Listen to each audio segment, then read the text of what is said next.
Grief is perhaps the strongest emotion any person can feel.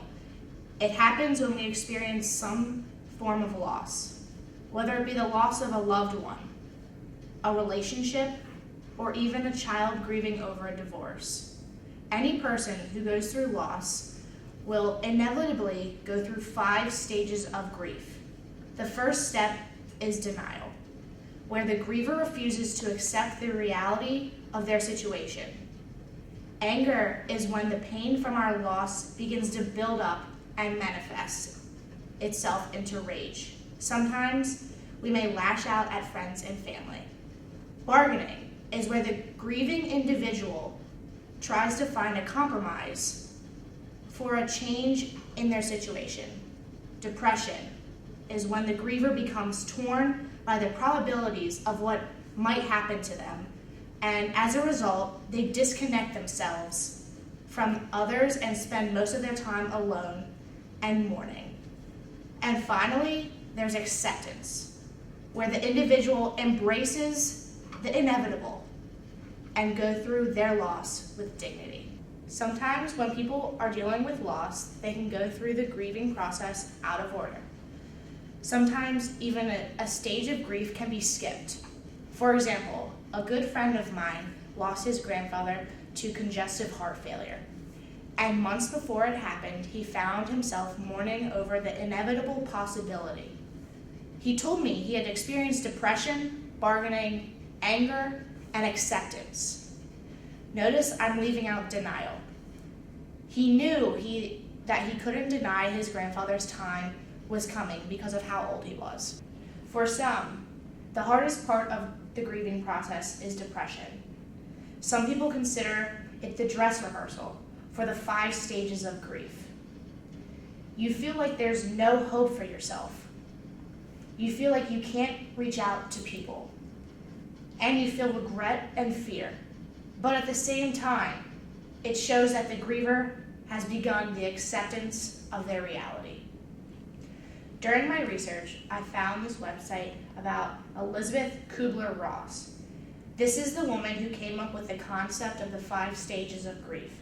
She wrote a very important book called On Death and Dying, which describes her experience in working with terminally ill patients. The whole message of the book is to encourage people to talk to those who are dying, and not just to those who are dying. We should listen to all the people who are grieving in any shape or form.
Check the marker.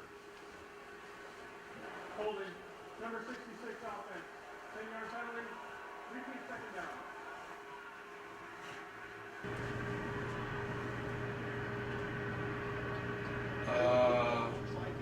Hello? Hello? I'm sorry for barging into your house, but I seem to have a problem. What's the matter? Well, this is gonna sound crazy, but I'm walking up the stairs, and like the staircase, it seems to go on forever, and I open, and like when I finally reach the end of the staircase, I come to this door and I open it, and on the other side, like on the other side of the door, I'm in this flower field that looks like Wizard of Oz on some kind of hallucination trip, and like there's this single path, and obviously there's nowhere else for me to go, so I follow it, and like I'm walking and I'm walking and I'm walking, and suddenly I find myself in your house, and Are you listening to yourself, my friend? You sound like a nervous train wreck.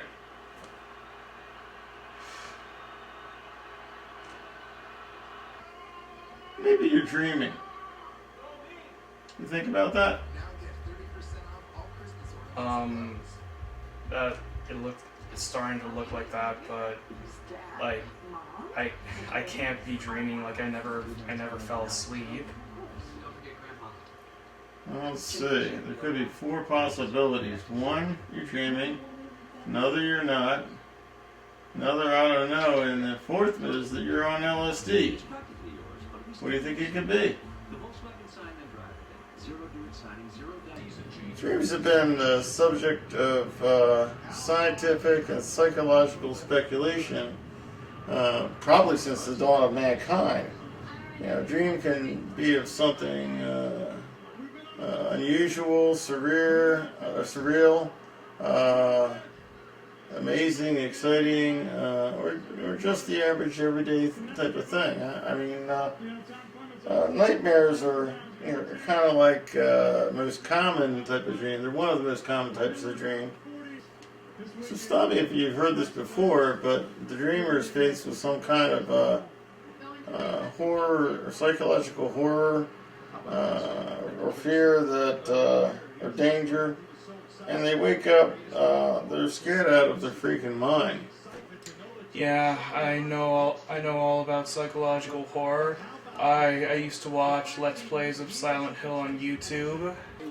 Yeah, scientific research shows that nightmares are caused by stress, sometimes stress in our lives.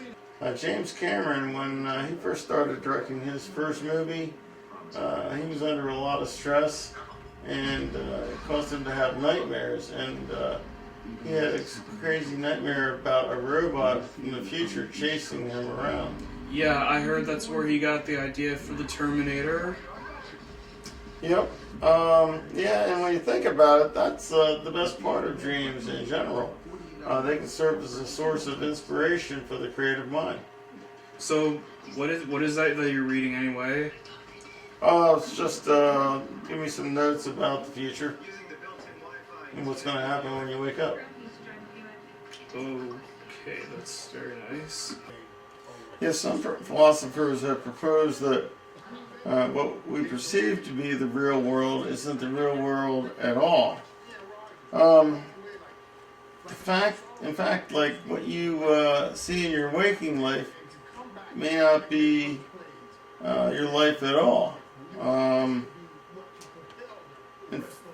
In general, I mean, in fact, what you're seeing in general may not be what you are actually seeing at all. So basically, what you're saying is life is just a false awakening. Yeah, it is. Maybe the people you see in real life only exist in your mind. You just put yourself in history.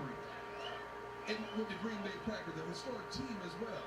I don't think you grasp what you can help save your home. Hey, this has all been a good learning experience, but how do I wake up from this dream? Because I have some work to do. Oh, sure. Just look at the TV. Why?